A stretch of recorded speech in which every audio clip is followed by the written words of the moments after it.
Peerzadiguda mayor పీఠం BRS ఖాతా నుంచి చేజారి కాంగ్రెస్ ఖాతాలోకి చేరింది. మేడ్చల్ జిల్లా ఫిర్జాదిగూడ నగర పాలక సంస్థ కొత్త మేయర్గా అమర్ సింగ్ ప్రమాణ స్వీకారం చేశారు. అవిశ్వాస తీర్మానం నెగ్గిన కాంగ్రెస్ కార్పొరేటర్లు కొత్త మేయర్గా అమర్ సింగ్ను ఎన్నుకున్నారు. 26 మంది కార్పొరేటర్లు ఉన్న పాలకవర్గంలో 21 మంది కాంగ్రెస్ పక్షాన నిలిచారు. కేవలం 5 మాత్రమే బీఆర్ఎస్లో ఉన్నారు. దీంతో అప్పటి మేయర్ జక్కా వెంకటరెడ్డిపై పెట్టిన అవిశ్వాసం నెగ్గింది కాంగ్రెస్ పార్టీ.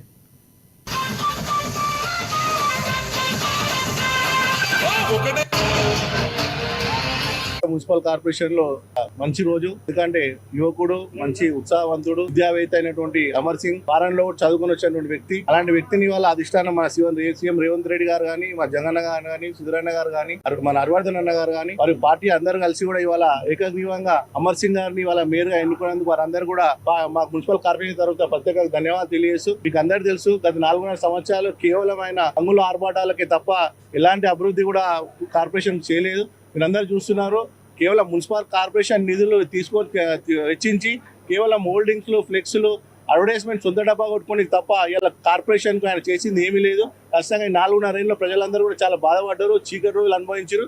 ఖచ్చితంగా మాకు చాలా టైం తక్కువ ఉంది, 6 నెలలే ఉంది. కానీ అయినప్పటికీ కూడా మేము ప్రభుత్వంలో ఉన్నాం, అధికారంలో ఉన్నాం కాబట్టి ఖచ్చితంగా మా ఫిర్జాదిగూడ మున్సిపల్ కార్పొరేషన్ మేజర్ సమస్యలు ఒక ఎస్ఎన్డిపి ఒకటి, ఫిర్జాదిగూడ మెయిన్ రోడ్ ఒకటి, అదేవిధంగా ఏదైతే మన హైవే ఉందో ఫ్లైఓవర్ ఒకటి, అదేవిధంగా ఫిర్జాదిగూడ మున్సిపల్ కార్పొరేషన్